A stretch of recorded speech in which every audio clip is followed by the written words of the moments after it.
बिस्मिल्लाहिर्रहमानिर्रहीम। अस्सलाम वालेकुम। HCI के लेक्चर 24 के साथ सज्जाद मोहसिन। आज हम बात करेंगे डायलॉग नोटेशंस एंड डिज़ाइन। जो आज हम डिस्कस करेंगे क्या डायलॉग क्या होता है, फिर डायलॉग नोटेशंस क्या है, जिसमें हम सिंगल थ्रेडेड डायलॉग की बात करेंगे, मल्टीपल थ्रेडेड डायलॉग और कंकरेंट डायलॉग के ऊपर बात करेंगे। द टर्म डायलॉग जो है फ्रॉम मेरियम एंड वेबस्टर जो थिसॉरस है, डिक्शनरी है, उससे हमने लिया a conversation between two or more persons, also a similar exchange between a person and something else as a computer. The term conversation जो है वो ओरल एक्सचेंज होता है ऑफ सेंटिमेंट्स, ऑब्जर्वेशन, ओपिनियंस और आइडियाज़। तो पहली चीज़ ये है कि हमने ए पे बात की कि ये कन्वर्सेशन है लोगों के दरमियान। इसी तरह एक ही तरह की एक्सचेंज बिटवीन इंसान और मशीन के दरमियान भी हो सकती है। और कन्वर्सेशन जो है वो ओरल एक्सचेंज ऑफ बाज़ दफ़ा सेंटिमेंट्स होती हैं, अपने ख्यालात आप कर रहे होते हैं, बाज़ दफ़ा आप अपनी ऑब्जर्वेशन बता रहे होते हैं, आप अपने ओपिनियन दे रहे होते हैं या अपना आइडिया दे रहे होते हैं। An exchange of ideas and opinions जो है वो इसकी दूसरी डायलॉग को बताया गया है डिस्क्रिप्शन में। और सी में बताया गया है discussion between representatives of parties to a conflict that is aimed at resolution. इसी तरह वो डिस्कशन बिटवीन पार्टीज जिसमें आप किसी भी कॉन्फ्लिक्ट को रिजॉल्व करें, उसको भी डायलॉग कहा जाता है। जैसे तो कि दो कंट्रीज़ के दरमियान जब जंग हो रही होती है और जंग को रिजॉल्व करने की ज़रूरत होती है, तो फिर उनके दरमियान मीटिंग कराई जाती है और उसको हम डायलॉग कहते हैं, या डायलॉग बिटवीन फर्स्ट करी इसराइल एंड फ़लस्तीन। सो वहाँ पे डायलॉग होते हैं। या जिस तरह हमारे यहाँ लाइन ऑफ कंट्रोल पे जब प्रॉब्लम हो जाती है तो अक्सर ये आता है कि डायलॉग हुए बिटवीन लाइन ऑफ कंट्रोल के उस तरफ जो आर्मी एडमिनिस्ट्रेटर हैं और जो इस तरफ हैं, उनके दरमियान डायलॉग होते हैं और वो कॉन्फ्लिक्ट को रिजॉल्व करते हैं। A dialogue could be two parties और मोर।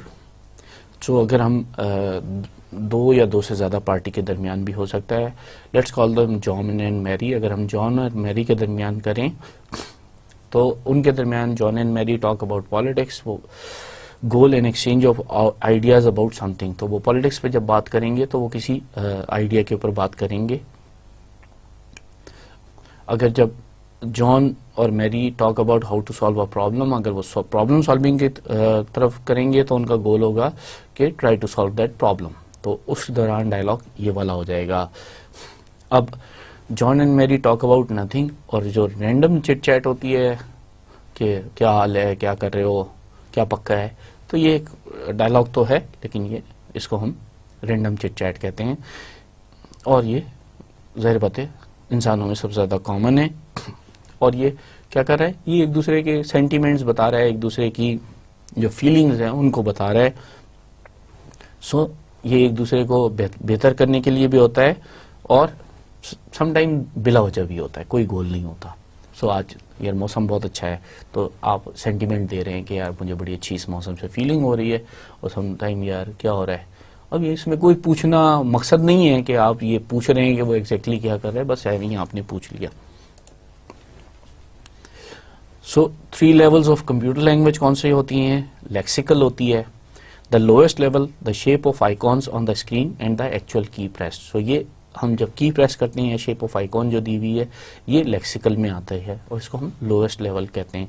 इन human language the sounds and spellings of word. So human language में जो साउंड निकल रही है या स्पेलिंग जो है किसी भी वर्ड की, वो लेक्सिकल कहलाती है। फिर सिंटैक्टिक आ जाती है। सिंटैक्टिक में क्या है? The order and structure of inputs and outputs. In human language the grammar of sentence construction. So हम कंप्यूटर में जो है वो हम कहते हैं कि जो इनपुट और आउटपुट का स्ट्रक्चर बना देते हैं वो उसकी सिंटैक्टिक बताता है। और ह्यूमन लैंग्वेज में हम ये कह रहे हैं कि ग्रामर क्या है। जैसे इंग्लिश में सब्जेक्ट वर्ब ऑब्जेक्ट आप लेके चलते हैं, पहले सब्जेक्ट बताते हैं, फिर वर्ब बताते हैं, फिर ऑब्जेक्ट बताते हैं। सो ये उसका ग्रामर का कंस्ट्रक्शन जो है वो सिंटैक्टिक आ जाता है। फिर उसके बाद आता है सिमेंटिक, तीसरे लेवल पे। अब यहाँ पे the meaning of the conversation in terms of its effect on the computers internal data structures and और द एक्सटर्नल वर्ल्ड। सो यहाँ पे हम कन्वर्जेशन का जो भी ह्यूमन और मशीन के दरमियान हो रही है उसके ऊपर जो डाटा स्ट्रक्चर पे जो उसका इफेक्ट पड़ रहा है या फिर एक्सटर्नल वर्ल्ड पे जो इफेक्ट पड़ रहा है उसकी ऊपर जाते हैं। और ह्यूमन लैंग्वेज में the meaning ascribed by the different participant to the conversation.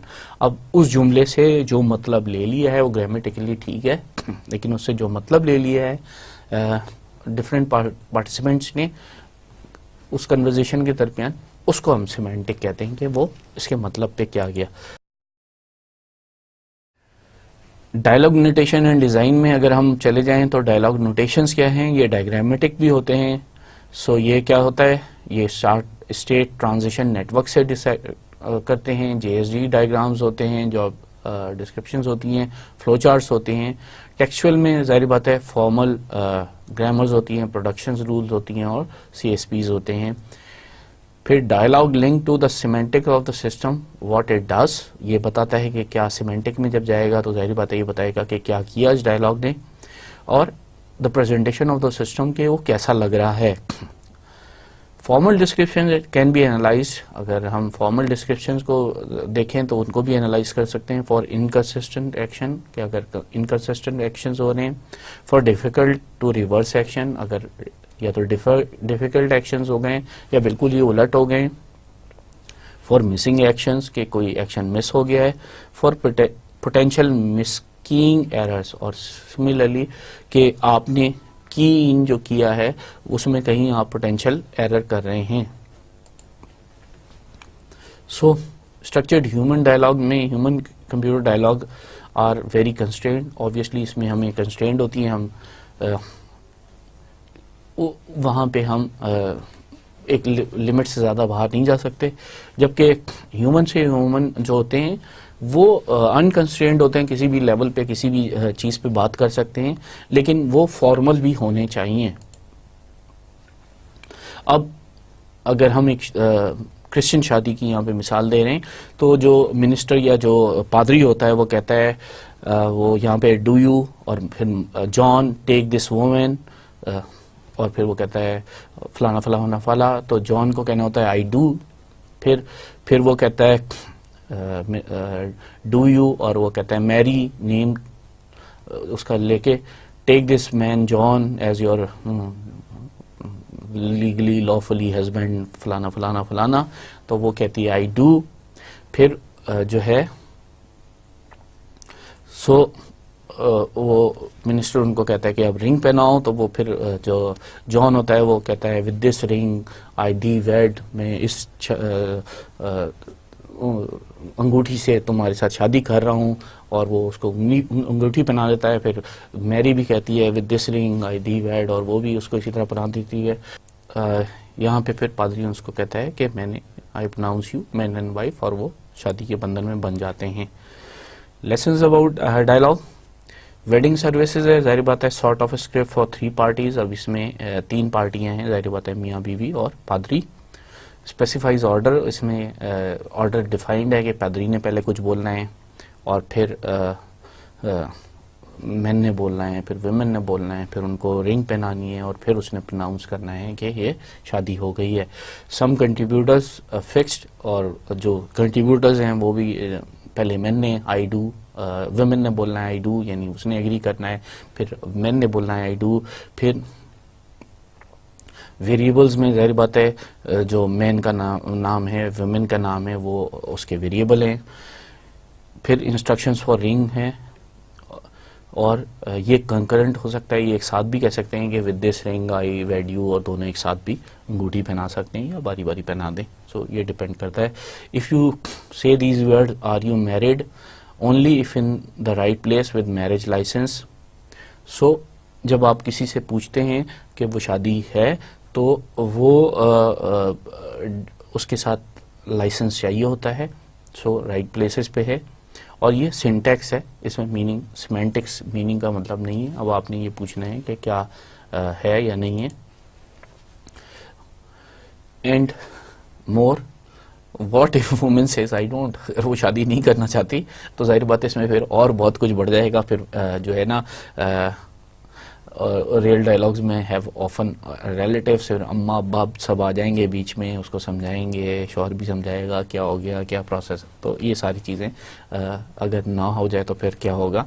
The process of the trial depends on the defendants response. और कोई भी जो ट्रायल होती है जैसे कोर्ट में होती है या चर्च में है, वो डिपेंड कर जाता है डिफेंडेंट्स के रिस्पॉन्स पे। सो ऑल्टरनेटिव्स आ जाते हैं।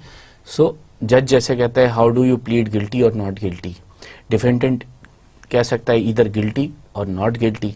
अब ये जो प्रोसेस ऑफ द ट्रायल है ये डिपेंड कर जाता है डिफेंडेंट के रिस्पॉन्स पे। गिल्टी पे कुछ और चलेगा ट्रायल बाहर के मुल्कों में, और नॉन गिल्टी पे वो फिर उसको गिल्टी या तो प्रूफ करेंगे या वो उसका वकील प्रूफ करेगा कि वो नॉट गिल्टी है। सो इसके ऊपर सारा डिपेंडेंट हो जाता है, तो ऑल्टरनेटिव्स बढ़ जाते हैं। फोकस ऑन नॉर्मेटिव रिस्पॉन्स जो है वो होता है कि जो doesn't go with just saying what off with her head. So अगर जज ये कहता है कि इसकी गर्दन उड़ा दो, तो ये इस पे डिपेंडेंट नहीं होता। सो जैसे हम कंप्यूटर डायलॉग में कहें यूजर स्टैंडिंग ऑन कीबोर्ड, तो ऐसा ये नॉर्मल रिस्पॉन्स नहीं है। सो जो डायलॉग में नॉर्मल रिस्पॉन्स के ऊपर होता है। प्रेसिंग ऑन कीबोर्ड तो हो सकता है, लेकिन अगर अभी कीबोर्ड पे कोई दबा के बैठ खड़ा हो गया है और दबाए रखे हुए उंगली, तो हम यहाँ पे ये नहीं कह सकते कि स्टैंडिंग ऑन कीबोर्ड, ठीक है ना। मकसद यही है लेकिन कह नहीं सकते। किसी को फांसी देनी है तो ये नहीं कहा जाता कि इसकी गर्दन उड़ा दो, उसको कहा जाता है हैंग टिल डेथ, और डेथ वारंट दे दिया जाता है। सो ये नॉर्मेटिव रिस्पॉन्स है। डायलॉग्स डिजाइन नोटेशंस जो हैं वो कहते हैं dialogue gets buried in the program. Dialogue जो है वो बरी हो जाते हैं प्रोग्राम के अंदर। In a big system can we analyse the dialogues, can the user always get to see current shopping basket. So ये बिल्कुल उसी तरह है कि अगर बहुत ही बड़ा सिस्टम बना हुआ है तो हम डायलॉग पर डिपेंड इतना ज़्यादा फोकस रखते भी हैं कि नहीं रखते। जैसे अगर आपने बास्केट फुल ऑफ बास्केट भर लिया, एक आप शॉपिंग मॉल में गए, अब आप क्या क्या डाल रहे हैं, बड़ा मुश्किल हो जाता है उसको देखना। चेंज प्लेटफॉर्म्स भी जो है वो बाज़ दफ़ा डायलॉग्स में डिज़ाइन में फ़र्क आ जाता है, विंडोज़ और मैक में फ़र्क है। Dialogue notation help us to analyse system, हमें सिस्टम को एनालाइज करने में वो हेल्प करते हैं। सेपरेट लेक्सिकल फ्रॉम सिमेंटिक, तो सिमेंटिक को लेक्सिकल से फ़र्क कर देते हैं क्योंकि आइकॉन का डिफरेंस हो सकता है। वो लेक्सिकल डिफरेंस तो है, मीनिंग दोनों की एक ही है। अगर वर्ड का सिंबल कुछ और है मैक में और विंडोज़ में कुछ और है तो ऑब्वियसली लेक्सिकल से फ़र्क नहीं पड़ता, मीनिंग से फ़र्क पड़ता है। And before the system is built notation help us understand propose design. और सिस्टम के बिल्ट होने के से पहले भी जो नोटेशंस होती हैं, डायलॉग नोटेशंस होती हैं, वो हमें सिस्टम के डिज़ाइन को समझने में मदद देती हैं। ग्राफिकल नोटेशन में हमारे पास हैं स्टेट ट्रांजिशन नेट्स, STN कहलाते हैं, पेट्री नेट्स हैं, स्टेट चार्ट्स हैं, फ्लो चार्ट्स हैं, और JSD डायग्राम्स हैं। State transition networks क्या हैं? Used for dialogue descriptions. We have seen that STN can be very good at representing the sequential choice and iterative parts of a dialogue. State transition network में क्या है? Used for dialogue description. We have seen that STNs can be very good at representing the sequential choice and iterative parts of a dialogue. ये dialogue descriptions के लिए use रखते हैं, और हमें पता है कि ये sequential या choice के ऊपर या iteration वाले जो हैं उनको बड़ा अच्छा दिखा देते हैं। Circle states, each circle denote a state. The system can be in, her circle जो है वो ये बताता है इसके अंदर STN के अंदर कि सिस्टम किस स्टेट पे इस वक्त। Menu is the state where the system is waiting for the user to select either circle or line from the menu. So menu जो है वो ये बता रहा होता है कि सिस्टम अब वेट कर रहा है, वेटिंग स्टेट पे आ गया है, और यूजर ने ये बताना है कि उसने सर्कल को पे जाना है कि लाइन पे जाना है। आर्क्स जो हैं वो एक्शन और इवेंट्स को डिफाइन कर रहे होते हैं, यानी between the states are arrows. The transition, ये ट्रांजिशन बता रही होती है एक स्टेट से दूसरी स्टेट की तरफ। These are labelled with the user action, और इनको लेबल किया जा सकता है यूजर एक्शंस के साथ। That trigger the particular transition, वो ट्रिगर करती है पर्टिकुलर ट्रांजिशन को कि अब यहाँ से यहाँ जा रहे हैं। And the response the system make, और उस ट्रांजिशन की वजह से जो सिस्टम ने रिस्पॉन्स देना है उसको बता रहा होता है। फॉर एग्जाम्पल अगर हम ये देखें कि सर्कल जो है वो स्टेट्स बता रही हैं, ये स्टार्ट स्टेट्स बता रही है। स्टार्ट स्टेट से हमने मेन्यू पे जाना है। अब मेन्यू में हमने क्या सिलेक्शन करनी है, अगर ये वाली चीज़ सेलेक्ट कर ली इस वाले सर्कल को तो यहाँ चला जाएगा, और इसी तरह से ये करता करता आगे चला जाएगा और ये फिर फिनिशिंग स्टेट पे आ गया। सो हमने जो स्टार्ट स्टेट्स को डबल और फिनिश को डबल में रखा है ताकि हम ये बताएं कि ये स्टार्टिंग और एंडिंग कंडीशंस हैं, और बीच में ये आर्क है, और इस आर्क में जैसे ये कहा कि ये इटरेटिव है और यहाँ पे इटरेशन चलती रहेगी, और अनटिल के हम इस स्टेट से बाहर नहीं आएंगे तब तक फिनिश नहीं होगा। सो ये इस तरीके से सर्कल और आर्क ने आपको सारी चीज़ें बता दी कि ये पॉइंट कर रहा है यहाँ से चला और यहाँ तक जा रहा है, ये इसी तरह ये पॉइंट कर रहा है, और ये वाला ये पॉइंट कर रहा है कि ये इटरेटिव है। सो माउस बेस्ड ड्राइंग टूल है। अगर हम इस तरफ जाते हैं, consider a simple mouse based drawing tool. It has a menu with 2 options, circles and line and a drawing surface. तो इसको आप इस तरीके से कर सकते हैं कि इट हैज़ 2 ऑप्शन है, या तो सर्कल है या लाइन है, और एक ड्राइंग सरफेस हमारे पास सामने आ गई है। If you select a circle you are allowed to click on to further points on the drawing surface. अगर आप सर्कल पे चले गए तो वो आपको 2 और सर्कल की तरफ ड्राइंग सरफेस में कर रहा है कि अब आप 2 और वो पॉइंट्स बना सकते हैं। First of this is the circle centred and the second any point on the circumference. So हम सबसे पहला जो है वो सर्कल सेंटर की तरफ लेके जाता है। जब आपने सर्कल करना है कि सेंटर कहाँ तक है, फिर सेंटर से आप वो जो है रेडियस की तरफ जाता है कि कहाँ जाना है। The system draws a rubber band line between the centre and the current mouse position. वो जो है रबर बैंड कर देता है और वो सेंटर और करंट पोजीशन के दरमियान लाइन बना देता है। After the second point is done the circle is drawn. तो जब हम सर्कल ड्रॉ कर रहे होते हैं तो हम इस तरीके से सर्कल को ड्रॉ कर रहे होते हैं कि हम एक सेंटर पॉइंट लेते हैं, सेंटर पॉइंट से को जब हम क्लिक कर लेते हैं तो फिर हम उसको एक रबर बैंड की तरह खींच रहे होते हैं सर्कल को, और जहाँ पे हम सेकंड क्लिक करते हैं तो फिर वो सर्कल ड्रॉ हो जाता है। तो ड्राइंग टूल में एक्चुअली पहले आपने सर्कल ड्रॉ करने का सिलेक्ट करना है और इस तरीके से फिर आपने आगे बढ़ना है। The line option in the menu is to draw a polyline, that is the user can select any number of points on the drawing surface which the system connects with the straight lines. तो इसमें आपके पास system ने जो है ना वो straight line connect करने के लिए कोई भी एक line circumference of the circle से आपने एक लाइन ड्रॉ कर दी और फिर जहाँ दूसरी क्लिक की तो वहाँ पे वो फिर एरो ऐड आ गया और वो आप उसको ये बता देते हैं कि यहाँ से यहाँ तक है। The last point is generated by a double click on the mouse, और फिर हम जो लास्ट पॉइंट होता है उसको हम डबल क्लिक जब कर देते हैं तो वहाँ पे एरो ऐड आ जाता है और ख़त्म हो जाती है line. Again the system rubber bands between successive most point. अब एक से ज़्यादा अगर आप पॉइंट बना रहे हैं, अगर आपने स्ट्रेट लाइन बनानी है तो आपने 1 और 2 कर दी, लेकिन अगर आपने थोड़ा सा वेरिएबल लाइंस बनानी है तो आपने एक लाइन, दूसरी लाइन, तीसरी लाइन, और फिर जब जाके आपने डबल क्लिक किया तो वहाँ लाइन एंड हो जाती है। और वो जो एक हमें लाइन की जो मूवमेंट है वो रबर बैंड का एक दे रही होती है कि जिस तरह रबर बैंड स्ट्रेच या श्रिंक हो रहा होता है।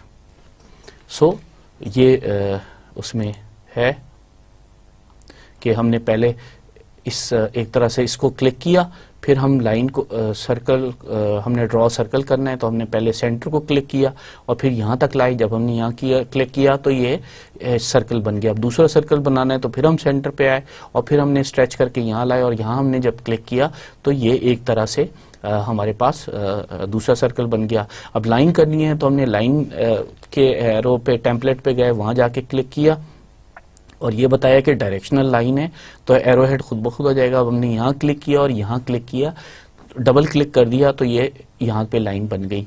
इस केस में हमें क्या होगा कि हमने पहले यहाँ पे क्लिक किया और फिर उसके बाद यहाँ क्लिक किया, फिर यहाँ क्लिक किया, फिर यहाँ क्लिक किया, फिर यहाँ क्लिक किया, फिर यहाँ क्लिक किया और फिर यहाँ पे पहुँच के डबल क्लिक किया तो ये एरोहेड बन गया। सो इस तरीके से ये इम्पैक्ट बनता है।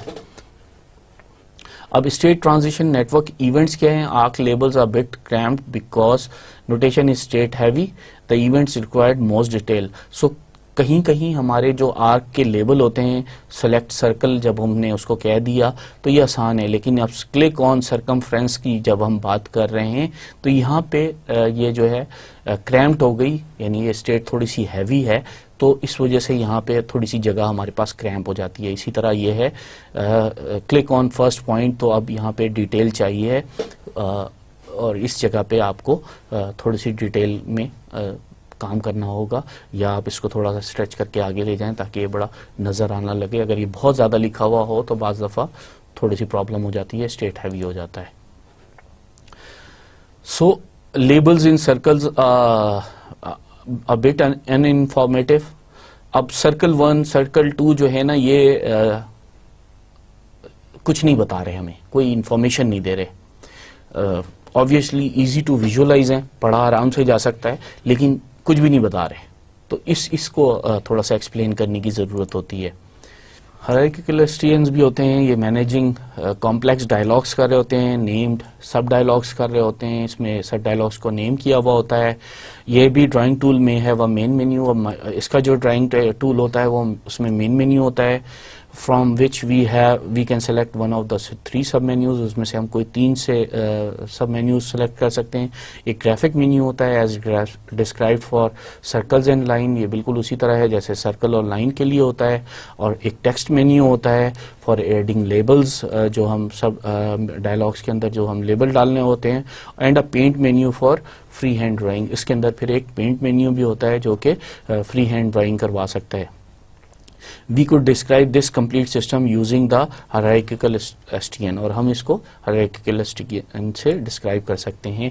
अब hierarchical STN में जैसे एक ये मेन मेन्यू हो गया, इसमें हम कह रहे हैं कि ग्राफिक्स है तो ग्राफिक का सब मेन्यू हो गया, फिर इसी तरह सेलेक्ट टेक्स्ट हो गया तो टेक्स्ट का सब मेन्यू हो गया, और सेलेक्ट पेंट किया तो पेंट का सब मेन्यू हो गया।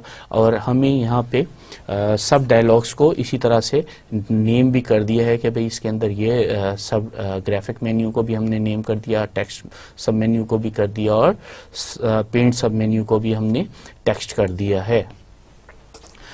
This is like the previous STN, ये हम बिल्कुल प्रीवियस एसटीएन की तरह है, but has additional composite state represented as rectangles with a picture of little STN in them. So इसमें क्या हो रहा है, इसमें एक रेक्टेंगल है और इसमें उस रेक्टेंगल के अंदर प्रीवियस एसटीएन की तरह सर्कल्स और आर्क्स डिफाइंड हैं। Each of these rectangles denotes the whole STN for the event for the relevant sub menu. हर जो रेक्टेंगल है वो एक पूरे उसके अंदर एक पूरा एसटीएन है वो, लेकिन उस सब मेन्यू के साथ रेलिवेंट है। To read this diagram we start in the state main menu, और हमें यहाँ पे रीड करने के लिए क्या करना है कि हमने मेन मेन्यू से स्टार्ट लेना है और फिर रेलिवेंट ट्रांजिशन की तरफ जानी है, यानी हमने ग्राफिक सब मेन्यू की तरफ जाना है, या हमने टेक्स्ट सब मेन्यू की तरफ जाना है, या पेंट सब मेन्यू की तरफ जाना है। Imagine the user has selected graphics from the main menu. अगर यूजर ने ग्राफिक्स कर लिया तो फिर क्या होगा, the system respond by popping the graphics sub menu. तो सिस्टम ने कैसे रिस्पॉन्ड करना है, उसने फौरन ही पॉप कर देना है ग्राफिक्स सब मेन्यू को, and then doing into state graphics sub menu, और फिर going into state graphics sub menu में वो चला जाएगा। कंकरेंट डायलॉग्स क्या होते हैं, ये सिंपल डायलॉग्स बॉक्स होते हैं describing a dialogue consisting of several concurrent parts. ये एक साथ अकर होने वाले पार्ट्स को डिस्क्राइब कर रहे होते हैं। और ये सिंपल डायलॉग्स बॉक्स होता है for describing text style as one might find in a word processor. तो जिस तरह वर्ड प्रोसेसर के अंदर ये डायलॉग्स बॉक्स होते हैं, इसी तरह इसमें भी वही वाला डायलॉग्स बॉक्स होता है जिसमें टेक्स्ट स्टाइल दिया होता है। अब कंकरेंट में अगर हम देखें सिंपल डायलॉग बॉक्स में, तो वर्ड में जिस तरह बोल्ड, इटैलिक और यूज़र जो है वर्ड के ऊपर टॉप पे दिया होता है। इसमें क्या होगा कि बोल्ड, इटैलिक इस तरीके से आ जाएगा, और अगर आपने इटैलिक और अंडरलाइन को चलना है, ये अंडरलाइन है, तो ये आपने इन दोनों को क्लिक कर दिया, तो ये एक तरह से एग्जांपल हो जाएगी कंक्रीट डायलॉग बॉक्स की। और ये एक साथ तीनों भी हो सकते हैं कि वो बोल्ड भी हो, इटैलिक भी हो, अंडरलाइन भी हो, और कोई एक भी हो सकता है और कोई भी ना हो, नॉर्मल टेक्स्ट भी रह सकता है। अब ये जो एग्जांपल है ये भी दिखा रही है कि देखें ये इटैलिक भी हुआ है वर्ड, ये नॉर्मल स्टाइल है, ये इटैलिक हो गया, और ये यहाँ पे अंडरलाइन भी हो गया, जबकि ये हमें बोल्ड नजर आ रहा है। How it works? The box contains 3 toggles, one each for bold, italic and underline styles. तो बॉक्स के अंदर तीनों चीजें हैं जैसे पीछे दिखाया। A piece of text can be emboldened, bold किया जा सकता है, आइटलासाइज्ड हो सकता है, इटैलिक हो सकता है, और अंडरलाइन भी हो सकता है, या किसी भी कॉम्बिनेशन में हो सकता है, या कोई भी ना हो। To select, say, emboldening, the user clicks over the bold toggle. To deselect it, the user simply clicks again. So ये सिंपल यूज है डायलॉग बॉक्स का कि आपने या तो क्लिक करेंगे और आपसे गलत हो गया तो आप उसको दोबारा क्लिक करेंगे तो वो खत्म हो जाएगा। सो कंक्रीट जो है यहाँ पे इसको बोल्ड कर रहा है, एक दफा क्लिक करेंगे, दोबारा क्लिक करेंगे तो नो बोल्ड हो जाएगा। इसी तरह ये इसको इटैलिक कर रहा है, बोल्ड किया हुआ है, अगर आप इसको दोबारा क्लिक कर देंगे तो यहाँ से ये रेड खत्म हो जाना चाहिए, या ब्लैक जो भी आपने इसको ऑप्शन दिया हुआ है कलर का, तो वो नो इटैलिक हो जाएगा। इसी तरह अंडरलाइन हो जाएगा या नो अंडरलाइन हो जाएगा। अब अगर आपने बोल्ड और इटैलिक को कंबाइन करना है तो आपने पहले क्लिक किया बोल्ड पे, फिर क्लिक किया इटैलिक पे, तो ये बोल्ड हो गया, फिर इटैलिक हो गया। अब अगर आपने दोबारा बोल्ड पे कर दिया तो ये सिर्फ इटैलिक रह गया, और जब आपने इटैलिक को दोबारा क्लिक कर दिया तो इसका मतलब है नो स्टाइल या नॉर्मल स्टाइल पे चला गया। इसी तरह ये 3 के साथ भी कंकरेंटली चल सकता है। ये इसी तरह हो जाएगा कि बोल्ड किया, फिर इटैलिक किया, फिर अंडरलाइन किया। अगर आपने दोबारा बोल्ड कर दिया तो इटैलिक और अंडरलाइन रह जाएगा, अगर खाली इटैलिक को दबा दिया तो बोल्ड और अंडरलाइन रह जाएगा, and so on so forth. So ये उसका 3 डायमेंशनल बन गया कि अगर आपने बोल्ड किया तो ये बोल्ड ओनली है, अगर आपने अंडरलाइन कर दिया तो ये बोल्ड और अंडरलाइन हो गया, ये इटैलिक कर दिया तो ये बोल्ड और इटैलिक हो गया, और इधर अगर आपने बोल्ड को दोबारा क्लिक कर दिया तो अंडरलाइन ओनली हो गया, and so on so fourth. आप इस तरीके से समझ सकते हैं कि बोल्ड ऑफ इटैलिक में हो जाएगा, फिर ये इटैलिक और अंडरलाइन हो जाएगा, और फिर ये अगर आपने कर दिया तो वापस कर दिया इटैलिक को तो ये नो स्टाइल हो जाएगा। तो ये सारे कॉम्बिनेशंस उन्होंने दिखाए हैं डायग्रामेटिकली। escapes क्या है? We want to add an escape key which wherever you are cancel what you are doing and returns you to the main menu. So सबसे आसान तरीका ये होता है कि एक escape की आपने डिफाइन की होती है, या तो आप वो ESC का जो कीबोर्ड पे दिया हुआ है उसको दबा दें, या आप कोई और क्लिक दे दें escape की, कैंसिल का बाज़ दफ़ा ऑप्शन दे देते हैं ताकि आप वापस मेन मेन्यू चले जाएं। However, to add it on STN describing the system would require an arc from every state back to the main menu. लेकिन जब हमें इसको डायग्रामेटिकली STN में दिखाना होगा तो हमें एक आर्क दिखानी होगी कि जैसे ये वाली की दबी तो वो बैक टू मेन मेन्यू चला जाएगा। This would make a complete mess of the hierarchical structure of the dialog description. अगर ये आप डाल दें और हायरार्की में डाल दें तो ये एक मुसीबत हो जाती है, उसको समझना। अभी आपने देखा कि 3 डायमेंशनल में उसको समझाना अच्छा खासा मुश्किल हो रहा होता है। सो सिमिलरली हर जगह से एक एस्केप की जिसके जरिए आप मेन मेन्यू पे जा रहे हैं, सो ये एक मेस बन जाता है। सो अब यहाँ पे अगर हम इसको देखें कि एस्केप की क्या कर रहा है कि किसी भी जगह से आपने एस्केप की दबाई तो आप वापस जो है वो मेन मेन्यू की तरफ आ रहे हैं, जबकि नॉर्मल तरीके से ये हो रहा है कि आपने ग्राफिक मेन्यू में गए और नॉर्मल फिनिश कर दिया, या टेक्स्ट मेन्यू में गए और आप नॉर्मल फिनिश कर रहे हैं, या पेंट में। लेकिन एस्केप की जब दबा रहे हैं तो धड़ाधड़ ये यहाँ से निकल रहा है। सिमिलरली अगर यहाँ से निकालना होगा और एस्केप की दबाई और वो ऊपर जा रहा है तो ये एक मैस बन जाएगा। सो बैक इन वेब में ये होता है कि एस्केप कैंसिल कीज जो है सिमिलर बिहेवियर एवरीवेयर, हर जगह एक ही बिहेवियर होना चाहिए। अगर वो यहाँ पे हो रहा है तो वो इस मेन्यू सब मेन्यू में आ जाए, और वहाँ से हो रहा है तो मेन मेन्यू बचा जाए। And up with spaghetti of identical behaviours. अब इसमें क्या होता है कि एक स्पेगेटी बन जाती है, एक वो मेश सा बन जाता है जिसके अंदर आपने आइडेंटिकल बिहेवियर्स है। ट्राई टू अवॉइड दिस, आपको इसको अवॉइड करना चाहिए। So for example high level diagram में अगर नॉर्मल एग्जिट है तो वो ई सब मेन्यू से नॉर्मल उस पे जा रहा है, प्लस सेपरेट एस्केप आर का एक्टिव एवरीवेयर इन सब मेन्यू। तो एस्केप जो है वो एक्टिव होगा हर जगह सब मेन्यू के अंदर। हेल्प क्या है? Systems are similar to escapes in some ways in that they may be invoked at any stage during the dialogue. Help system जो हैं वो डिफरेंट हर बिल्कुल स्केप की तरह हैं, हर जगह वो हर वक्त इस जो है वो इन्वोक होने के लिए तैयार होने चाहिए। और ये थोड़ा सा बाज़ जगह पे इन्वेसिव हो जाते हैं कि आपको अपनी सिस्टम से रुक के और उससे निकलना होता है। However unlike escapes when you have finish using the help system you expect to return to the same point in the dialogue that you left. लेकिन इसमें जो एस्केप से फ़र्क है कि जहाँ पे आपने हेल्प मांगी है जिस पॉइंट पे, वहीं पे हेल्प आएगी, और जब आपने हेल्प पढ़ ली तो जब आप वहाँ से निकलेंगे तो आप उसी पॉइंट पे आ जाएंगे जहाँ पे आपने हेल्प मांगी थी। हेल्प मेन्यूज क्या होते हैं? Similar problems nearly the same everywhere, हर जगह एक जैसे होते हैं, but return to the same point in dialogue. Obviously ये सेम पॉइंट डायलॉग पे आते हैं। Could specify on STN but very messy. ये स्पेसिफाई तो हम कर सकते हैं लेकिन मैसी हो जाते हैं। Usually best added at a meta level. So एक जब हम मेटा लेवल पे बता रहे होते हैं, उसको डिस्क्राइब कर रहे होते हैं, तब हमें दे देना चाहिए। अगर हम इसको एसटीएन लेवल पे देते हैं तो बाज़ दफ़ा मैसी हो जाते हैं। तो आप यहाँ पे कह रहे हैं कि सर्कल 1 में प्रेस हेल्प बटन, तो फिर वो हेल्प का सब सिस्टम आ जाएगा और उसके अंदर उसके अपने अंदर सब जो है एसटीएन्स होंगे और वो वहाँ से निकलेगा, तो जहाँ पे प्रेस किया था वहाँ पे आ जाएगा वापस। तो वो जो हमने पीछे भी डायग्राम देखी थी वो एक तरह से हेल्प का सब सिस्टम बता रहा था कि वो वापस वहाँ पे आ जाएगा। तो ये एसटीएन हो गया। अब हम पैट्री नेट्स पे आते हैं। First introduced by Carl Adam Petri in 1962। ये 1962 में डिस्क्राइब किया था। ये diagrammatic tool to model concurrency and synchronisation in distributed system. तो डिस्ट्रीब्यूटेड सिस्टम में कंकरेंसी और सिंक्रोनाइजेशन के उस कंकरेंट चीज़ों को कर रहे हैं, फिर जब कंकरेंट कर रहे हैं तो उनको सिंक्रोनाइज भी होता है। वो कैसे उसको डायग्रामेटिकली हम दिखा सकते हैं। ये बिल्कुल स्टेट ट्रांजिशन डायग्राम या नेटवर्क की तरह होते हैं। Used as a visual communication aid to model the system behaviour. ये यूज होते हैं विजुअल कम्युनिकेशन एड के लिए, सिस्टम बिहेवियर को मॉडल करने के लिए। Based on a strong mathematical foundation, और ये बहुत स्ट्रॉन्ग मैथमेटिकल फाउंडेशन पे बेस करते हैं। सो पैट्रीनेट कैसे चलते हैं? Abstract formal model of information flow. ये फॉर्मल मॉडल ऑफ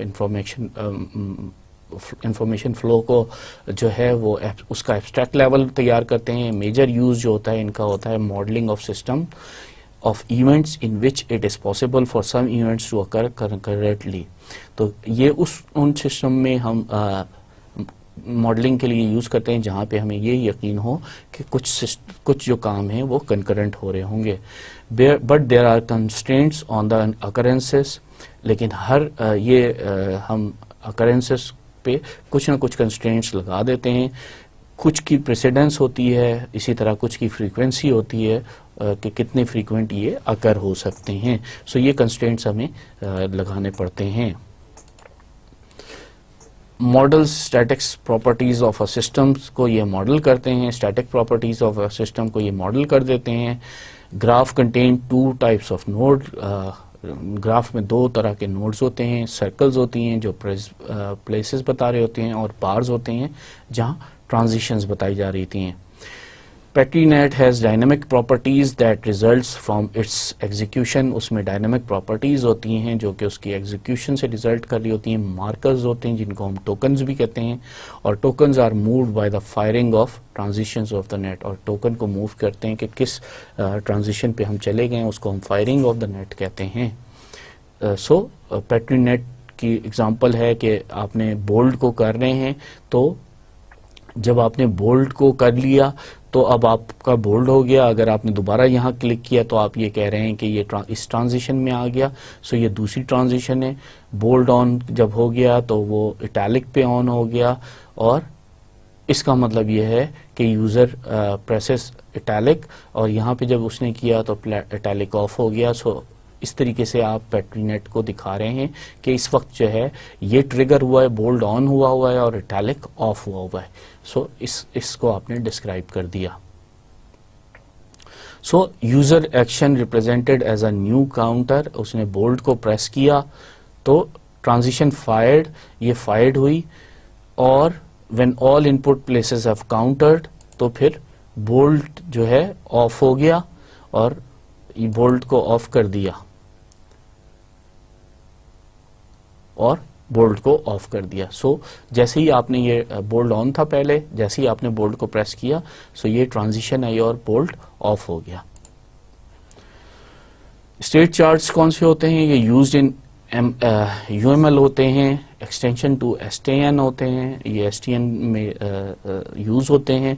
इसमें हायरार्की भी बता रहे होते हैं और कंकरेंट्स भी बता रहे होते हैं। एस्केप्स जो है वो ऑफ रखा होता है, यूजली ऑलवेज एक्टिव किया हो गया होता है ऑफ को। हिस्ट्री जो है link marked H goes back to last state on reentering sub dialogues, इसी तरह हिस्ट्री को भी रखते हैं। ये एक तरह से मार्क रखता है कि हम लास्ट उस पर चले जाएं। सो ये स्टेट डायग्राम है, स्टैंड बाय है, ऑन ऑफ किया, फिर साउंड को ऑन कर दिया तो ऑन हो जाएगा, और अगर हमने म्यूट उसको दोबारा क्लिक किया तो वो म्यूट हो जाएगा। और इसी तरह से हिस्ट्री में उसने ये बताया कि आपने इसको ऑन रखा हुआ है। इसी तरह चैनल में हमने सेलेक्ट करते हैं और बाज़ दफ़ा चैनल की हिस्ट्री भी होती है, वो हिस्ट्री वाला बटन दबाते हैं तो वो प्रीवियस पे चला जाता है। इसी तरह फ्लो चार्ट्स होते हैं। फ्लो चार्ट्स क्या हैं? ये प्रोग्रामर्स को तो बहुत अच्छी तरह से पता है कि क्या होते हैं। इसमें बॉक्सेस होते हैं जो कि प्रोसेसेस और इवेंट को बता रहे होते हैं, इवेंट नहीं बता रहे होते। ये प्रोसेसेस या स्टेट नहीं बता रहे होते, इवेंट और प्रोसेसेस बता रहे होते हैं, किसी ये स्टेट डायग्राम नहीं बता रहे होते। यूज फॉर डायलॉग होते हैं, डायलॉग के लिए भी यूज होते हैं, नॉट इंटरनल एल्गोरिदम। सो हमने डिलीट है करना चाह रहे हैं तो वो कह रहा है प्लीज एंटर एम्प्लॉयज नंबर। अगर वो एंटर नंबर किया तो उसने रीड रिकॉर्ड किया, फिर उसने अब आपको ये पूछ रहा है कि ये नाम आ गया, एलन डिक्स जैसे उसका नाम दे दिया, तो उसने बता रहा है कि आप डिलीट करना चाह रहे हैं, यस ना या नो। फिर उसने यस कर दिया तो फिर दूसरी दफ़ा पूछ रहे हैं कि यार ये आपने क्या डिलीट करना है या नहीं। डिपेंडिंग ऑन, अगर नो हो गया तो वो फिनिश कर देगा, लेकिन अगर यस हुआ तो डिलीट द रिकॉर्ड, और फिर वो रिकॉर्ड उसमें से डिलीट हो जाएगा और फिनिश हो जाएगा। यहाँ पे वो हार्ड डिस्क में डिलीट कर रहा है, डिपेंड करता है। और इसी तरह से अगर आपने यहाँ पे कहीं उसको नो कर दिया तो वो दोबारा उस स्टेट पे चला जाएगा कि भाई अब वापस जा रहा है कि भाई क्या करना है, या फिनिश पे आ गया कि भाई यहाँ पे नो आ गया है तो वो कह रहा है कि ठीक है ख़त्म हो गया। सो आपके यस और नो के आंसर पे डिपेंडेंट हो जाता है और फिर ये घूमता रहता है। So it works. Formal notations, too much work, जाहिर बात है। सो ये जो फॉर्मल नोटेशन होती है इसमें बहुत ज़्यादा वर्क होता है। पहले बहुत ज़्यादा यूज़ किया जाता था, जब से ऊप आई है तो ये इस चीज़ को ख़त्म कर दिया है। अगर हम कोबॉल की ट्रांजैक्शन प्रोसेसिंग को देखें तो वो इवेंट ड्रिवन होती थी उस ज़माने में, लाइक वेब इंटरफेसेस, और ये प्रोग्राम स्ट्रक्चर पे होता था डिपेंडेंट। और ये प्रोग्राम स्ट्रक्चर जो है वो डायलॉग स्ट्रक्चर के बराबर नहीं होता था। यूज डायलॉग फ्लो चार्ट्स, और वो डायलॉग फ्लो चार्ट्स को यूज़ करता था, डिस्कस विद क्लाइंट्स के ऊपर डिस्कस करता था कि कैसे करना है। फिर वो ट्रांसफॉर्म करता था उसको कोड में, फिर उसके बाद उसकी सिस्टमैटिक टेस्टिंग करता था। और ये सारा कुछ करने से जाहिर बात है 100% ऑफ 100% प्रोडक्टिविटी गेन हो जाता था, यानी 1000% हो जाता था, गेन हो जाता था। फॉर्मलाइज, जब भी हम किसी को भी फॉर्मल उसमें करते हैं तो ये इवेंचुअली टाइम को सेव करता है, लेकिन यूज़ के अंदर। फिर JSDs क्या होते हैं? जो जैक्सन स्ट्रक्चर्स डायग्राम है, जिसमें हम this is a useful way of representing the structure of a program. ये किसी भी प्रोग्राम के स्ट्रक्चर को बताने के लिए बहुत अच्छे हैं। When a program is large and complex, जब वो लार्ज और कॉम्प्लेक्स हो, it is important to plan out the solution before attempting to write any program code. किसी भी प्रोग्राम का कोड लिखने से पहले उसका सोल्यूशन ज़रूर लिखना चाहिए। By using a Jackson structure diagram, your system can be documented and given to a programmer to aid the development of the program. So इसके ज़रिए आप किसी भी प्रोग्रामर को पहले से डिफ़ाइन करके सारी चीज़ें बता सकते हैं ताकि उसके लिए प्रोग्रामिंग करना आसान हो जाए। JSD क्या होते हैं? ये फ्री ट्री स्ट्रक्चर डायलॉग्स होते हैं, लेक्स एक्सप्रेसिव होते हैं, लेकिन इनकी क्लैरिटी ग्रेटर होती है। यानी आपने पर्सनल रिकॉर्ड सिस्टम अगर बनाना है तो आप बता रहे हैं कि पहले लॉगिन करना है और फिर लॉग आउट करना है एंड में, और बीच में ट्रांजैक्शन करनी है। ट्रांजैक्शन में क्या करना है? ऐड एम्प्लॉय करना है, चेंज एम्प्लॉय करना है, डिस्प्ले एम्प्लॉय करना है या डिलीट एम्प्लॉय करना है। तो आपने इस तरीके से डिफाइन कर दिया। अब अगर लूप बताना है a is equal to 0, b is equal to 10, do while a is less than b, a is equal to a plus 1, अगर आपने इस लूप को बताना है तो आपने कैसे बताना है? कैलकुलेट रिजल्ट करना है, डू वाइल a b है, इनिशियलाइज करना है a को, इनिशियल इनपुट एंड प्रोसेस करना है और फिर आउटपुट निकालनी है। तो जब तक a लेस देन b है इनिशियलाइज करे, यानी a इज इक्वल टू 0 कर दे और b इज इक्वल टू 10 कर दे और फिर डू वाइल, और ये फिर इनिशियल इनपुट प्रोसेस है और फिर उसकी आउटपुट देता रहे और जब तक ये उस वक्त तक करता रहे जब तक कि आपका पूरा ना हो जाए। टेक्सचुअल नोटेशंस में हमारे पास ग्रामर प्रोडक्शंस रूल हैं और CSP एंड इवेंट अलजेब्राज हैं। ग्रामर्स क्या हैं? रेगुलर एक्सप्रेशंस है, यानी अगर हमने सेलेक्ट करना है लाइन तो क्लिक और फिर उसके बाद क्लिक स्टार या डबल क्लिक करते रहना है और फिर जब उसको एंड करना है तो हमने डबल क्लिक करना है। कंपेयर विद द JSD अगर हम करें, सेम कंप्यूटेशनल मॉडल बन जाता है बट नोटेशन थोड़ी सी डिफरेंट हो जाती है। हमने BNF पहले भी पढ़ा था, उसमें क्या है कि एक्सप्रेशन जो है वो इक्वल टू एम्प्टी होती है, फिर हम और कर देते हैं एटम एक्सप्रेशन को और फिर हम एक्सप्रेशन को लिख देते हैं। So more powerful than regular expressions or STN still no concurrent dialogue, लेकिन इसमें कंकरेंट डायलॉग्स हम नहीं लेके चलते।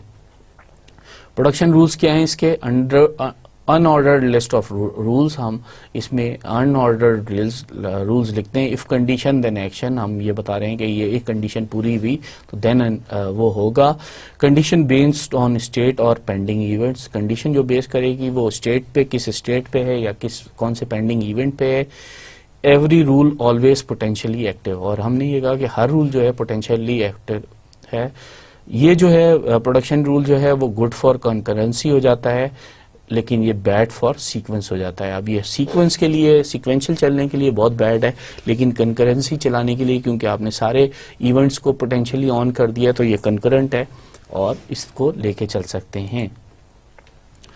इवेंट बेस्ड प्रोडक्शन रूल्स जो है वो ये है कि सेलेक्ट लाइन फर्स्ट, फिर सेंट्रल पॉइंट पर फर्स्ट आ गए, फिर रेस्ट किया, फिर सेंट्रल पॉइंट पे आपने रेस्ट किया, आगे लेके चले गए, फिर डबल क्लिक पॉइंट किया तो ये ड्रॉ लाइन कर देगी। तो आप जब सेंट्रल पॉइंट पे आप पॉइंट को एक पॉइंट पे क्लिक किया, फिर रुके, फिर दूसरे पॉइंट पे क्लिक किया तो वो लाइन आगे जाई जा रही है, सीधी जानी है या टेढ़ी मेढ़ी जानी है, वो जा रही है। और फिर आखिर में जब आपने डबल पॉइंट को करके किया, क्लिक किया, डबल क्लिक किया तो ड्रॉ लाइन हो गई।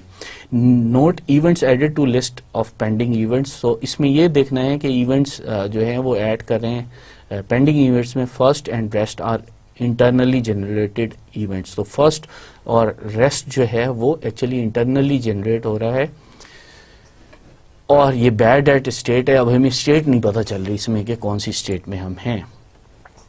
प्रीपोजिशनल प्रोडक्शनल सिस्टम क्या है? स्टेट बेस्ड होता है। एट्रीब्यूट्स इसमें क्या है? माउस है, माउस ऑफ है, सेलेक्ट लाइन है, क्लिक पॉइंट है और डबल क्लिक है, ये इसके एट्रीब्यूट्स हैं। लाइन स्टेट क्या है? मेन्यू, फर्स्ट और रेस्ट, कि हम मेन्यू पे हैं, फर्स्ट पे हैं कि रेस्ट हैं। रूल्स क्या हैं? Feedback not shown, select line है, मोस्ट जब आपने माउस ऑफ फर्स्ट होता है, फिर जब आपने सेलेक्ट लाइन कर दी।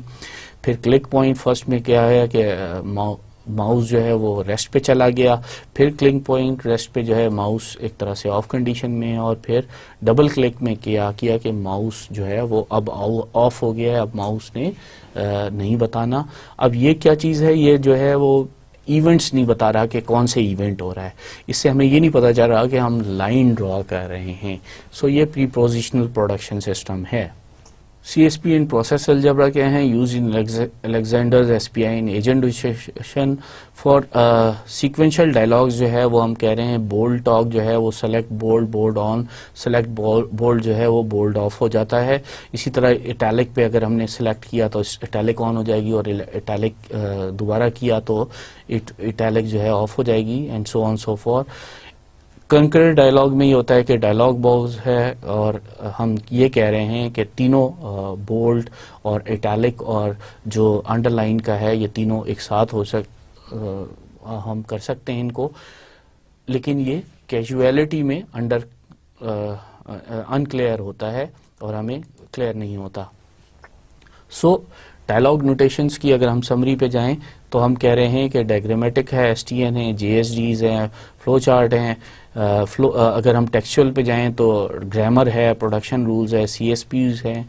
इश्यूज क्या हैं कि इवेंट बेस होता है लेके चलना है कि स्टेट बेस्ड लेके चलना है, हमने उसको पावरफुल बनाना है कि क्लियर करना है, हमने उसको मॉडल बेस्ड लेके चलना है कि नोटेशन बेस्ड लेके चलना है, सीक्वेंशियल लेके चलना है या कंकरेंट लेके चलना है।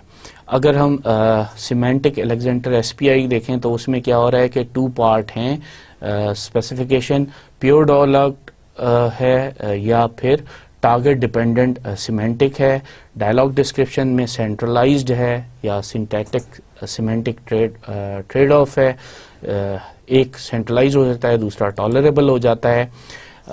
अगर हम इवेंट के लेके चलें तो हमारे पास लॉगिन है, लॉगिन मैसेज आ रहा है, गेट नेम है और फिर उसके बाद पासवर्ड है। पासवर्ड में फिर आ गया कि पासवर्ड है, फिर वो इनवैलिड कर रहा है अगर पासवर्ड तो लॉगिन दोबारा हो रहा है और उस वक्त तक चलता ही रहेगा जब तक कि हम वो नहीं लेके जाएंगे। अब ये इवेंट है, लेकिन जब हमने लॉगिन ट्रू हो गया तो अब हम क्या कर रहे हैं कि अब हमने यूज़र की नेम मांगा, उससे इनपुट मांगी कि यूज़र आईडी की इनपुट करे। अगर यूज़र आईडी की इनपुट है तो हम कह रहे हैं कि पासवर्ड उसकी जनरेट हो और वहाँ पे पासवर्ड की फिर आईडी को हम देख रहे हैं और उसको चेक कर रहे हैं। सो ये इवेंट के अंदर चले गए। अब ये उसका ऊपर से दे रहा था, अब ये इंटरनल उसको दे रहा है। सिमेंटिक में अगर हम रॉ कोड देखें तो इवेंट लूप और वर्ड प्रोसेसर ये है कि केस बटन उसका आ गया है, डायलॉग डिस्क्रिप्शन होती है, वेरी डिस्ट्रीब्यूटेड होती है, सिंटैक्टिक सिमेंटिक ट्रेड ऑफ होता है और बाज़ दफ़ा ये टेरेबल हो जाता है। अब स्विच में हम कह रहे हैं कि इवेंट टाइप है, केस बटन डाउन है, इन टेक्स्ट हम इवेंट पोजीशन कर रहे हैं, मोड जो है हम वो सेलेक्टिंग कर रहे हैं और इसी तरह हम पोजीशन को कर रहे हैं। और हम अब यहाँ पे माउस मूव सेलेक्ट और स्विच को बता रहे हैं। जैसे हमने बोल्ड को जब हम बोर्ड पे लेके गए तो उसकी पोजीशन पे लेके गए, फिर हमने उसको क्लिक किया और क्लिक कर दिया तो वो बोल्ड हमारे पास आ गया कि ये बोल्ड हो चुका है और टेक्स्ट वहाँ से बोल्ड होना शुरू हो गया। तो ये एक मॉडल का हो जाता है अगर हम वर्ड में कर रहे हैं। इसी तरह जब हमने डायलॉग में कर दिया तो हमने वहाँ पे दिखाया कि उसको क्लिक करेंगे तो वो ऑन और ऑफ का शो कर रहा है। एक्शन प्रॉपर्टीज़ में अगर हम जाएं तो कंप्लीटनेस आ जाता है, मिस्ड आर्क्स हैं कि अगर हमने आर्क उसके पूरे नहीं दिए हुए तो कंप्लीट नहीं होगा। और इसी तरह अगर उसमें अनफोर्सीन सर्कमस्टांसेस को अगर हम डालें ना रखें बाज़ दफ़ा तो वो आ जाते हैं और उसकी वजह से हमारी फिर कंप्लीटनेस में प्रॉब्लम होती है। डिटर्मिनिज्म में ये प्रॉब्लम हो हम ये कर रहे हैं कि several arcs for one action. अब ये हमें एक ही एक्शन के लिए बहुत सारे आर्क डिफाइन करने पड़ जाते हैं, ये उसके डिटर्मिनिज्म में की प्रॉपर्टी बन जाती है। फिर डेलिब्रेट हो जाता है कि हम ये कह रहे हैं कि एप्लीकेशन का एक डिसीजन होना चाहिए। जो कुछ भी हमने किया है, जैसे हमने बोल्ड कर दिया तो अब ये डिसीजन हो गया कि ये बोल्ड हो गया है। और एक्सीडेंट जो है वो प्रोडक्शन रूल्स हैं कि अगर हमने एक्सीडेंट उसमें आ रहा है, हमने एक्सीडेंटली दबा दिया है तो हम वहाँ पे दोबारा बोर्ड क्लिक करेंगे तो वो ख़त्म हो जाएगा। नेस्टेड एस्केप्स हैं कि एक जगह से निकलना है तो हमने उसको कैसे एस्केप करना है, दूसरी फिर पीछे चले जाएंगे, फिर उस पीछे से निकलना है तो हमने वहाँ से एस्केप कैसे निकलना है। तो ये हमारे पास नेस्टेड एस्केप है कि एक एस्केप से निकलें दूसरे मेन्यू पे पहुँच जाएंगे, दूसरे एस्केप से निकलें तो उससे ऊपर वाले मेन्यू पे निकल जाएंगे। कंसिस्टेंसी हमने रखनी होती है कि सेम एक्शन को सेम इफेक्ट होना चाहिए और उसकी उसी तरह मोड्स और विजिबिलिटी होनी चाहिए। अगर हमने बोल्ड को क्लिक कर दिया और बोल्ड ऑन हो गया है तो इटैलिक को जब क्लिक करें तो इटैलिक भी ऑन हो जाना चाहिए, वो विजिबिलिटी एक जैसे ही होनी चाहिए। चेकिंग प्रॉपर्टीज जो हैं वो डबल क्लिक इन सर्कल्स, कि अगर हमने डबल क्लिक किया है सर्कल स्टेट में तो फिर क्या होगा, ठीक है ना। लेकिन हमारा लाइन का जब डबल क्लिक करते हैं तो हम एंड कर रहे हैं लाइन को, तो ये तो क्लिक यहाँ पे तो मेंशन है, सर्कल में डबल क्लिक क्या कर रहा है, ये थोड़ा सा हमें इस पे हमें सोचने की जरूरत है। फिर रिवर्सिबिलिटी ये है कि अगर हमने एक लाइन सेलेक्ट कर ली है तो रिवर्स सेलेक्ट लाइन हम क्या करेंगे, अगर ये लाइन हमें नहीं जाना, हमें यहाँ जाना है, तो हम उसको कैसे लेके जाएंगे। सो ये उसको रिवर्सिबिलिटी को भी जहन में रखना होता है।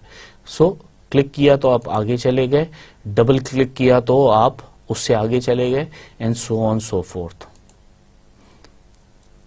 सो थर्ड एक्शन किया तो आप वापस उधर आ गए हैं, लेकिन ये अनडू नहीं कर रहे, बल्कि आप ये कामों को, ग्राफिक को आपने सिलेक्ट किया था और इसको काम को कंप्लीट करते हुए वापस आप मेन मेन्यू पे आ गए। सो ये रिवर्सिबिलिटी है कि आपने आगे क्या कर रहे हैं, ये अनडू या एस्केप की बात नहीं कर रहे हैं, आप आगे चले जा रहे हैं, आगे आगे काम करते चले गए, एंड इवेंचुअली आप स्टार्ट मेन्यू पर दोबारा आ गए।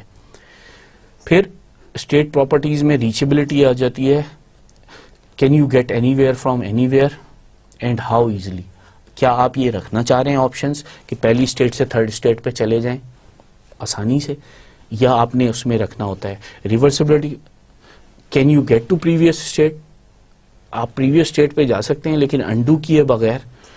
Dangerous states, some states you don't want to get to, और हमें कुछ ऐसे स्टेट्स हैं जैसे आप डिलीट कर रहे हैं, डिलीट करके अगर आपने 2 दफा कंफर्म कर दिया तो वो रिकॉर्ड डिलीट हो जाएगा। अब वो ऐसी स्टेट है जिसपे आप फौरन इतनी आसानी से नहीं जाना चाहते, तो उन स्टेज पे आपने कुछ और उसको डिस्क्राइब करना है। सो डेंजरस स्टेट्स में अगर वर्ड प्रोसेसेस में 2 modes and exit, change modes, exit and save, no mode, change. तो अगर हम एस्केप कर रहे हैं किसी भी वर्ड प्रोसेसर में, कोई एडिट कर दिया, अब वो गलती से हो गया, तो अब आपके पास एक वो पूछता है कि चेंज करने की आपको 2 ऑप्शन दे रहा है, निकलने की 2 ऑप्शन दे रहा है कि या तो चेंज करके निकलें या उसको अनडू करके निकलें चेंज को, या आप कैंसिल कर दें और अब वापस उसी स्टेट पे आ जाएं। यानी अगर आपने गलती से एग्जिट का बटन दबा दिया है तो, या क्रॉस का बटन दबा दिया, तो वो आपसे 3 ऑप्शन दे रहा है। पहला ऑप्शन ये दे रहा है कि सेव एंड एग्जिट, कि आप सेव करके निकल जाएं। दूसरा ये कह रहा है कि नहीं, ये डोंट सेव एंड एग्जिट, कि आप इसको सेव नहीं करें और एग्जिट कर जाएं। और तीसरी ऑप्शन ये कर रहा है कि कुछ ना करो, वापस चले जाओ। सो रीसेट्स करके वो ऑटो सेव को आपको वापस लेके चले जाएगा। अगर आप वहां पे एस्केप करेंगे तो वापस उसी पोजीशन पे चल जाएंगे और आप देखेंगे कि ये आपने जो एक्शंस परफॉर्म कर लिए है गलती से एग्जिट का, क्या ये आप करना भी चाह रहे हैं कि नहीं करना चाह रहे। सो एग्जिट विदाउट सेव है, डेंजरस स्टेट है। डुप्लीकेट स्टेट्स के आप इसको डुप्लीकेट कर लें, सिमेंटिक डिस्टिंक्शन हो जाएगी कि आप इसको कॉपी कर रहे हैं। Exit with save, exit with no save, और या तीसरी स्टेट हो जाती है कि आप कह रहे हैं कि वो वापस अपनी स्टेट पे चला जाए और अपनी जगह पे मौजूद रहे। सो इस तरीके से ये डेंजरस स्टेट को आप कर सकते हैं। लेक्सिकल इश्यूज में हम बात कर रहे हैं कि हम एक ही डिस्क्रिप्शन, चाहे वो टेक्सचुअल हो चाहे वो उसकी डायग्रामेटिक हो, उनकी जो है मोड्स और स्टेट्स में डिफरेंशिएशन होना चाहिए। यानी ये नहीं है कि एक ही आइकॉन पे आप सारी चीजें डिफाइन किए जा रहे हैं या एक ही तरह का सर्कल 1, सर्कल 2, सर्कल 3 लिखे चले जा रहे हैं। उनमें एनोटेशंस और डायलॉग को यूज करके आप उनमें विजिबिलिटी को बढ़ा दें। स्टाइल में यह है कि कमांड और वर्ब और नाउन को जो है ना वो आप बड़ा क्लियर कर दें। माउस्ड बेस में यह होता है कि आप जो है वर्ब आपका बड़ा क्लियर होना चाहिए, कौन सा एक्शन आप परफॉर्म कर रहे हैं वो बड़ा होना चाहिए। और लेआउट जो है वो जस्ट अपीयरेंस की बात नहीं हो रही, आपका पूरा जो लेआउट है वो बड़ा अच्छा साफ सुथरा सा होना चाहिए ताकि आप इसको सही तरीके से कर सकें। लेआउट मैटर करता है वर्ड प्रोसेसर में। डेंजरस स्टेप्स जो हैं वो ओल्ड कीबोर्ड में F1 F2 F3 एक साथ होते हैं, एस्केप और 1 2 3 वगैरह की जो सारी चीज़ें हैं ये एक साथ आई हुई होती हैं। तो इस तरीके से आपको लेआउट ऐसा बनाना चाहिए कि ये ज़रा डिफरेंट हो जाएं, अलग अलग हो जाएं, ताकि आप डेंजरस स्टेट में इतनी ईजिली ना जा सकें।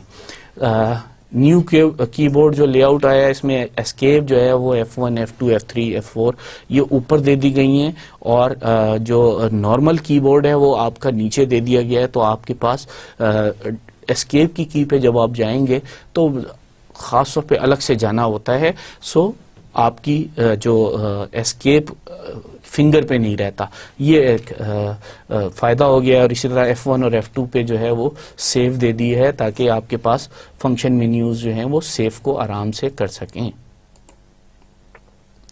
और F1 एस्केप F2 दबाना जो है वो डिज़ास्ट्रस स्टेट है, तो वो इतना आसान नहीं है करना। F1 F2 तो आप दोनों उंगलियों से साथ कर सकते हैं, एस्केप के लिए आपको तीसरी चौथी उंगली यूज़ करनी पड़ेगी। तो ये इसको दरअसल डिज़ास्टर स्टेट से बचाने के लिए किया गया है। सो डायलॉग एनालिसिस की समरी ये है कि सिमेंटिक्स एंड डायलॉग्स जो हैं वो हमारे लिए इम्पॉर्टेंट हैं। अटैचिंग सिमेंटिक्स जो हैं डायलॉग के साथ वो काम करते हैं। डिस्ट्रीब्यूटेड सेंट्रलाइज्ड डायलॉग्स डिस्क्रिप्शन होती है, और मैक्सिमाइजिंग सिंटैक्टिक डिस्क्रिप्शन के हम जितना सिंटैक्टिक डिस्क्रिप्शन को मैक्सिमाइज कर दें हमारे लिए आसानी हो जाएगी। प्रॉपर्टीज़ ऑफ डायलॉग्स में जो है वो एक्शन प्रॉपर्टीज़ में कंप्लीटनेस, डिटर्मिनिज्म और कंसिस्टेंसी हम लेके चलेंगे। स्टेट प्रॉपर्टीज़ में हम कहते हैं कि रीचेबिलिटी होनी चाहिए, रिवर्सिबिलिटी होनी चाहिए, और डेंजरस स्टेट से अवॉइडेंस होनी चाहिए। प्रेजेंटेशन एंड लेक्सिकल इश्यूज़ में हम कह रहे हैं कि विजिबिलिटी, स्टाइल और लेआउट होना चाहिए, लेकिन ये डायलॉग से इंडिपेंडेंट ना हो, डायलॉग डिपेंडेंट हो जाएं। अगर डिजिटल वॉच यूज़र इंस्ट्रक्शन को चलें तो 2 मेन मोड्स होती हैं, डिस्प्ले टाइम या स्टॉप वॉच होता है, लिमिटेड इंटरफेस होते हैं, 3 बटन्स होते हैं, और इसी तरह से आप चेंज मोड कर सकते हैं कि टाइम सेटिंग और अलार्म सेटिंग को लेके चल सकते हैं।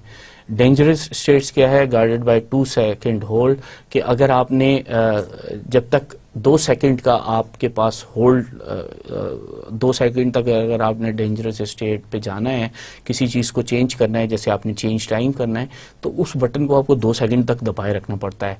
कंप्लीटनेस ये है कि distinguish depress A and release a. So completeness ये है कि आपने एक दफ़ा ए बटन को दबाया और फिर उसको प्रेस किया,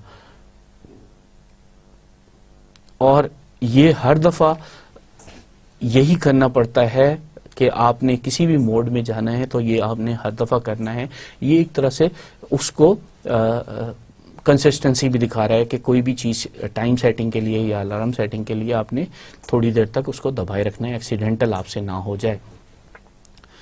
अब डिज़ाइनर्स जो इंस्ट्रक्शंस होती हैं वो एक ही उस पे 1 बटन पे होता है, एक ही बटन चल रहा होता है, लेकिन उस बटन को आपने करना है। स्टॉप वॉच जब आपने चलानी है तो वो एक दफ़ा में ही काम चल जाएगा, लेकिन जब आपने टाइम चेंज करना है अलार्म का या टाइम का, तो वो आपको 2 सेकंड तक दबाए रखना है ताकि आपको चेंज आ जाए। इसी तरह जब आपने स्टॉप वॉच को स्टार्ट और स्टॉप तो एक बटन से कर लिया, लेकिन अगर आपने उसको रीसेट करना है तो आपने 2 सेकंड्स तक दबाए रखना है। सो In summarize, we have learned today what is a dialogue, dialogue कैसे लेके चलना है, notation to represent dialogue जो है वो diagrammatic और textual है, और उस तरीके से हम दोनों तरीके से काम लेके चल सकते हैं। With this we come to an end of today's lecture. अपना बहुत ख्याल रखिएगा। अल्लाह हाफिज़।